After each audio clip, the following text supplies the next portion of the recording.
എല്ലാവരും ഒന്നിച്ചു നിൽക്കേണ്ട ഒരു വിഷയമാണ് സാർ ഈ സബ്മിഷനായി ഇവിടെ അവതരിപ്പിക്കുന്നത്. ഈ സഭയിൽ ഒരുപാട് യുവജന സംഘടനയുടെ നേതൃനിരയിൽ പ്രവർത്തിക്കുന്നവരുണ്ട്, വ്യത്യസ്ത യുവജന സംഘടനകൾ. എല്ലാവരും ഒന്നിച്ചു നിന്ന് നിലപാട് സ്വീകരിക്കേണ്ട ഒരു വിഷയമാണ് സാർ.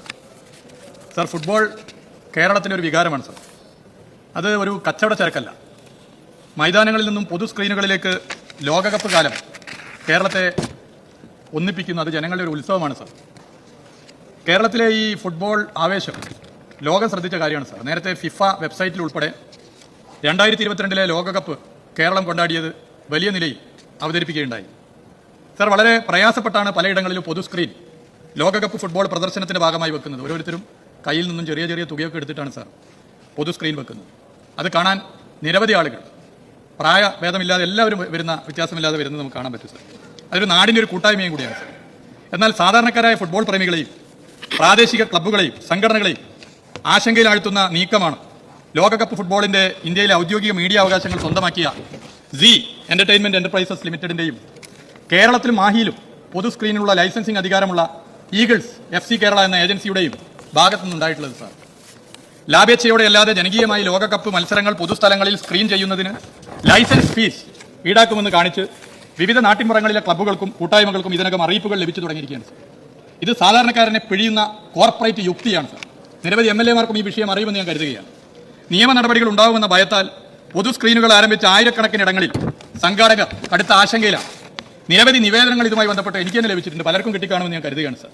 ഈ സാഹചര്യത്തിൽ പൂർണ്ണമായ ഫീസ് ഒഴിവാക്കാൻ ലൈസൻസിംഗ് ഏജൻസികളുമായും കേന്ദ്ര സർക്കാരുമായും അടിയന്തര ചർച്ച നടത്താൻ സംസ്ഥാന സർക്കാർ തയ്യാറാകേണ്ടതുണ്ടെന്ന് അഭ്യർത്ഥിക്കുകയാണ് സാർ. ബഹുമാനപ്പെട്ട മുഖ്യമന്ത്രിയോട്, സ്പോർട്സ് വകുപ്പ് മന്ത്രിയോടൊക്കെ തന്നെ ഇതിനെക്കുറിച്ച് സംസാരിച്ചു, പ്രതിപക്ഷ നേതാവിനോട് സംസാരിച്ചു. എല്ലാവരും വളരെ പോസിറ്റീവായിട്ടാണ് സാർ ഈ വിഷയത്തെ കണ്ടിട്ടുള്ളത്.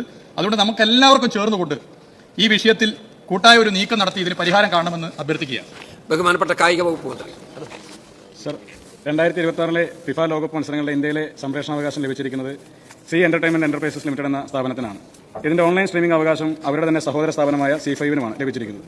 കേരളത്തിലെ ലൈവ് സ്ട്രീമിംഗിനുള്ള അവകാശം C5-ൽ നിന്നും കേരളത്തിലെ ഫുട്ബോൾ ക്ലബ്ബായ ഈഗിൾസ് ഫുട്ബോൾ ക്ലബ്ബ് കേരളം എന്ന സ്ഥാപനം സ്വന്തമാക്കിയതായി പത്രവാർത്തകളിൽ നിന്ന് അറിയാൻ കഴിഞ്ഞിട്ടുണ്ട്. ഇതനുസരിച്ച് വാണിജ്യ സ്ഥാപനങ്ങൾ, പ്രാദേശിക കൂട്ടായ്മകൾ, റെസിഡൻസ് അസോസിയേഷനുകൾ എന്നിവർക്കെല്ലാം കേരളത്തിൽ ലൈവ് സ്ട്രീമിംഗ് കാണിക്കണമെങ്കിൽ ഇവരുടെ ലൈസൻസ് ആവശ്യമായി വരും എന്നൊരു ആശങ്ക ഫുട്ബോൾ പ്രേമികൾ ഉയർത്തുന്നുണ്ട്. ഫിഫ ലോകകപ്പ് സംരക്ഷണാവകാശവുമായി ബന്ധപ്പെട്ട് ഫിഫയും സി എന്റർടൈൻമെന്റ് എന്റർപ്രൈസസ് ലിമിറ്റഡും തമ്മിൽ ഒപ്പുവെക്കുന്ന കരാറിൽ സംസ്ഥാന സർക്കാരുകൾ ഒരു സ്റ്റേക്ക് ഹോൾഡർ അല്ല.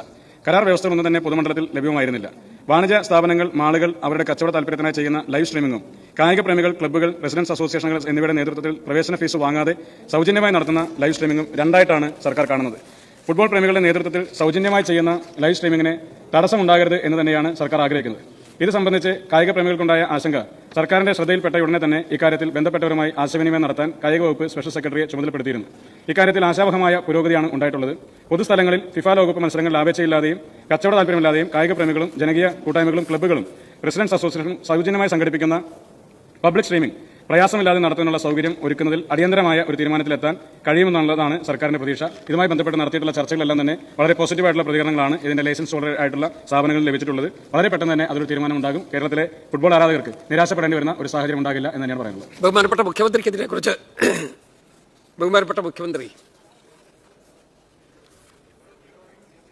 ഇതിനെക്കുറിച്ച് ഈ സീരിയസ് ആയിട്ടുള്ള കാര്യത്തെക്കുറിച്ച് ബഹുമാനപ്പെട്ട മുഖ്യമന്ത്രിയുടെ അഭിപ്രായം കൊടുക്കാം. അല്ല, തീർച്ചയായിട്ടും അത് ബഹുമാനപ്പെട്ട സ്പോർട്സ് വകുപ്പ് മന്ത്രിയായിട്ട് സംസാരിച്ചിട്ടുണ്ട്. എത്രയും പെട്ടെന്ന് പബ്ലിക് സ്ക്രീനിങ്ങിനുള്ള സംവിധാനം അത് ചെയ്യാം. അവർക്ക് ഫിഫയുടെ ഒരു അനുവാദം കൂടി കിട്ടേണ്ടതിൻ്റെ ഒരു തടസ്സമുണ്ട്. ആ ഫിഫയുടെ അനുവാദം കൂടി കിട്ടിക്കഴിഞ്ഞാൽ തീർച്ചയായിട്ടും ഗവൺമെൻറ് ഭാഗത്ത് നിന്ന് വളരെ പോസിറ്റീവായിട്ടുള്ള സമീപനമാണ് അക്കാര്യത്തിലുള്ളത്. അതിനാവശ്യമായ നടപടികൾ സ്പോർട്സ് മന്ത്രിയുടെ നേതൃത്വത്തിൽ നടത്തുന്നുണ്ട്. Thank you very much.